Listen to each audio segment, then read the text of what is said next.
Well, it's Friday again, and here I am in the shed, and there's just an incredible amount of things to go over. You really won't be sorry you tuned in. Well, you might be, but who knows? So anyways, first thing up.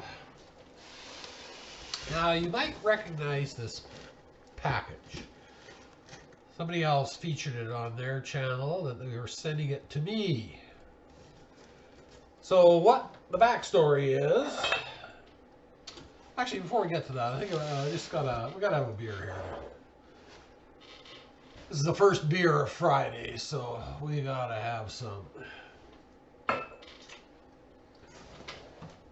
A bottle opener. So this is Vancouver Island Brewing Dominion Dark Lager. This is a specialty beer. They just sell it in the wintertime, so there's snow on the ground outside, it's winter. I thought on the way home south, they've probably got some back in stock, and so they did.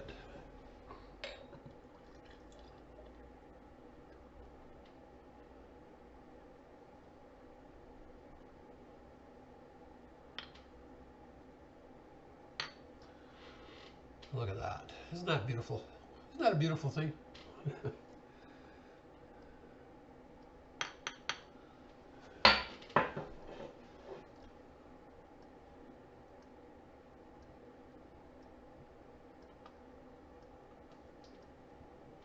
Oh, that's a very good beer. If you ever have the chance to drink that. Vancouver Island Brewing Dominion Dark Lager. So anyways, as I was saying, the story behind this box, I think a lot of people are subscribed to CARMAC 1. He's a YouTuber, lives out in Ontario. He was mainly a scrapper before, but he's kind of backed off that when the scrap prices plummeted. So he's mostly, selling appliances, reselling appliances, and, just into resale in general. And he's got a good eye for things to buy. So I was watching one of his videos, and he was at some kind of a thrift shop anyways. And he was showing this article that he bought. And I'm looking at it, and I think that's pretty cool. So this is the dark side of the internet. He's, I don't know, 2,000 miles from me, give or take. So I said, hey, CARMAC, that thing is kind of cool there. Why don't you sell it to me? So after a bit of back and forth, it showed up in the mail yesterday.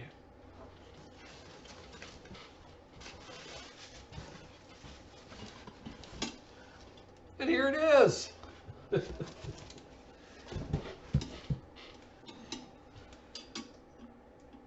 So, now I have to be honest, this isn't what I thought it was. When CARMAC was showing, I thought it was a piece of like trench art where this was part of an old artillery shell and they'd made a tankard out of it. So I wasn't quite sure about this part here, but so anyways, when I opened it up, well, it turns out it's actually a manufactured item, and it's a Cape Cod lighter. So it's even got a little tag that I'm assuming originally that tag was attached there.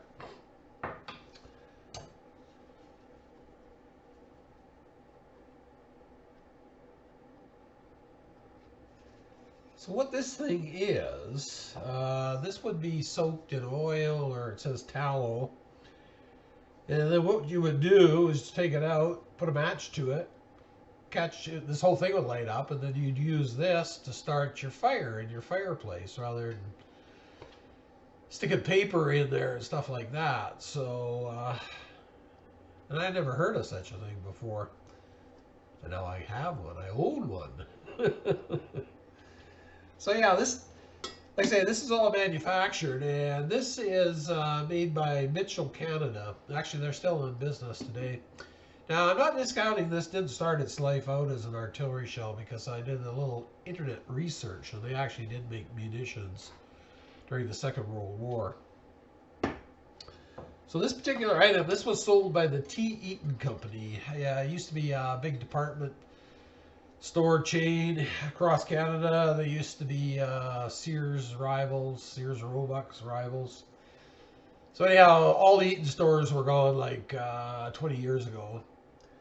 And when they went down, they were just called Eaton's then. So this is the T. Eaton Company. So not sure how old this thing is. If I had to guess, it's from the 50s or 60s. But it's incredibly well made. It's very heavy. And it's solid brass. The true lover of wood fires will never light his fire with paper. That is a desecration of the hearth. It chokes the draft and blackens the ashes. It makes for dirt and to mask, to mask the novice in the art of keeping fires. So I guess too, once this thing was on fire there too, it probably didn't want to go out. So then you put it back in here, close the lid, it would probably stuff the flame out. And this part is so thick it would absorb a lot of heat. It's like a big heat sink. So even though it's not what I thought it was, it's still pretty cool. I'm pretty sure I'm the only guy in the block that's got one of these. So anyways, thanks CARMAC 1. Appreciate you sending that out. I'll do a little link to CARMAC's channel in the description of this video. If you're not subscribed to him, I suggest you do. He's always got something going on. He's a hard-working dude out there. He's always lifting appliances and buying and selling them. So it's a very interesting channel. So I got to put this somewhere.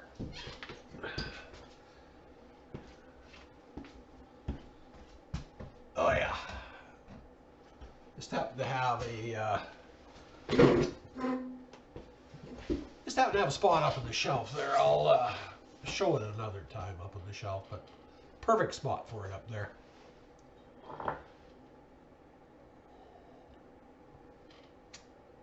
Oh, that's good.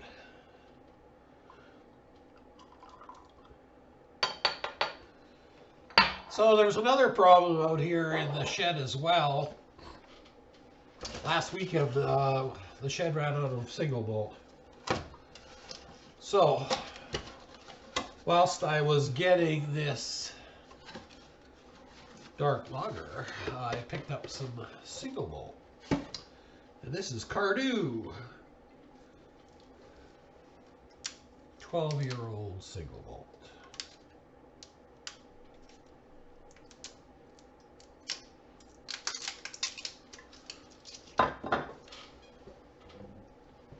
I got the old single malt glass.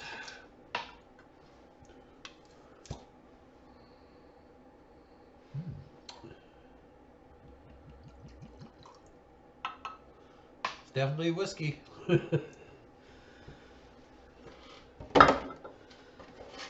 So now actually I was reading the, most of these single malts, the containers they come in have a little backstory of the story, a bit of history. So I'm a total history buff, so I always like to take the time to read them. So this one says, Cardew has a generous spirit which flows from two pioneering women, Helen and Elizabeth Cumming, who co-founded and built up the distillery. 200 years ago, when rural communities were close-knit, Helen Cummins warned neighboring distillers of the approach of revenue officials by hoisting a flag. So see, she's probably a pretty popular gal in their town there if she was warning all the moonshiners what was going on. When Elizabeth retired, she entrusted her cherished Cardew to John Walker and Sons. Yeah, see already, this is a subsidiary of Johnny Walker. It has become the spiritual home of Johnny Walker, while its own generous spirit echoes the character of the Cummings of Cardew. Yeah, I didn't realize that it was personally I prefer these standalone distilleries, but I suspect the distilleries are all getting bought up by the bigger guys over there in Scotland as well. So what happened here too with all our beer brands years ago. Big companies came in and bought them all up. Pretty soon all the beer, doesn't matter what the label says, it all tastes the same.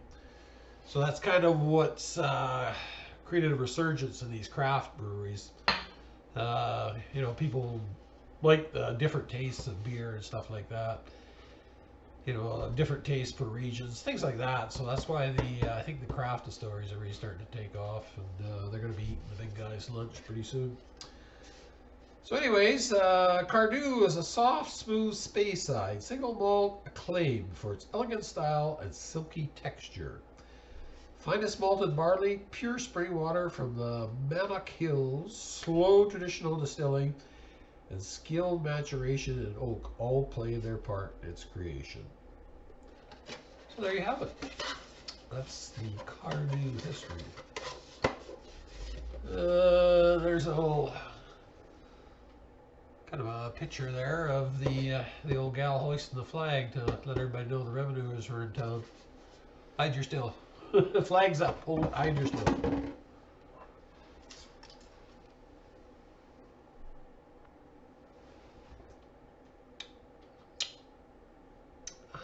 Well, that's very nice. Very smooth.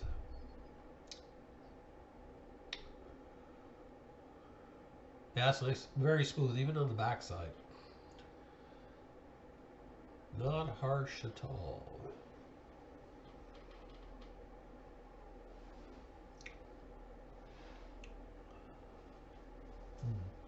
Yeah, that's definitely a sipper. That goes down pretty good. You'd have to pace yourself with this one. Sure what the... yeah, it's 40% alcohol by volume. Pretty standard. Ooh, that's good.